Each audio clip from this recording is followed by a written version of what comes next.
અયોધ્યામાં રામ મંદિરના પ્રાણ પ્રતિષ્ઠાના પાવનકારી અવસર માટે ગુજરાતના કરોડો ભક્તોમાં પણ પ્રવર્તમાન છે ઉત્સાહ।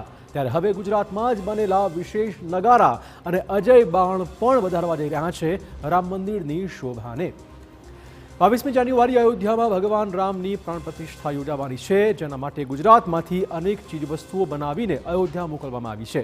ત્યારે અંબાજીમાં અમદાવાદના જય ભોલે ગ્રુપ દ્વારા 11 કિલોગ્રામનું 5 ફૂટ લાંબુ પંચધાતુનું અજય બાણ બનાવી અંબાજી ખાતે લાવવામાં આવ્યું, જે અજય બાણને ગબ્બરગઢ પર લઈ જવાયું હતું અને અજય બાણની પૂજા અર્ચના કરી આરતી ઉતારાઈ હતી। મહત્વપૂર્ણ છે કે અંબાજી સાથે ભગવાન રામનો જૂનો સંબંધ છે, કેમ કે વનવાસ દરમિયાન ભગવાન રામને શ્રીંગી ઋષિએ માતાજીની આરાધના કરવા કહ્યું હતું અને માતાજીએ પ્રસન્ન થઈ રાવણનો વધ કરવા માટે અજય બાણ આપ્યું હતું। આ એ જ અજય બાણની પ્રતિકૃતિ છે। આ જે અજય બાણ છે, જે ત્રેતા યુગમાં જે પ્રભુ શ્રી રામે જે જગદંબાએ અર્પણ કર્યું હતું, તે અજય બાણ અમે શાસ્ત્ર વિધિ પ્રમાણે જે વેદોમાં વર્ણન છે, જે ધનુર્વેદની અંદર જે વર્ણન છે તે પ્રમાણે બનાવેલ છે અને તે અમે અયોધ્યા મંદિરમાં અર્પણ કરીશું। 10મી તારીખે અમે અયોધ્યા આજે ગબ્બર ખાતે અમે પૂજા કરી છે અને 10મી તારીખે અમે અયોધ્યામાં અર્પણ કરીશું। ભગવાન રામનું અંબાજી માતા સાથે પણ નાતું છે કે ત્રેતાયુગમાં રાવણને મારવા માટે જે અજય બાણ રામ ભગવાનને મા જગદંબાએ અજય માતાના મંદિર ઉપરથી આપ્યું હતું એવી માન્યતા છે। તો મંદિરના ભક્ત જય ભોલે ગ્રુપવાળા અમદાવાદવાળા જે છે એ લોકોએ અજય બાણનું પંચધાતુમાં એક પ્રતિલિપિ તૈયાર કરીને રામ જન્મભૂમિમાં તૈયાર થતું મંદિરમાં 22મી તારીખ પહેલાં ત્યાં અર્પણ કરવા માટે જે એક અભિગમ દર્શાવ્યું છે એનું અમે એને આવકારીએ છીએ। તો આખો દેશ બની ચૂક્યો છે રામમય। સૌ કોઈ ઈચ્છે છે કે તેઓ રામ મંદિર સાથે જોડાય, ત્યારે ડગબર સમાજે પણ રામ મંદિર માટે બનાવ્યું છે મહાકાય નગારું। અમદાવાદમાં બનેલું આ મહાકાય નગારું રામ મંદિરની શોભા વધારશે। આ નગારાની વિશેષતા વિશે વાત કરીએ તો 500 કિલોનું આ નગારું છે, તેની ઊંચાઈ 56 ઇંચની છે। 20 કારીગરોએ 3 મહિના સુધી મહેનત કરીને બનાવ્યું છે। બીજી બાજુ આ નગારું બનાવવામાં 8 લાખનો ખર્ચ પણ થયો છે। આ ખાસ નગારું 14 જાન્યુઆરીએ અયોધ્યા પહોંચી જશે।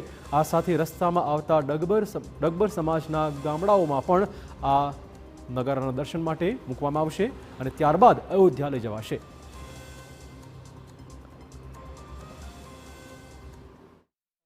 વિચાર એટલા માટે અમને આવ્યો કે અમારા કુળદેવી બહુચરમાં છે અને દર વર્ષે અમે આપણે દિવાળી બેસતું વરસ હોય એટલે અમે ભેટ માટે નગારું લઈ જઈએ છીએ।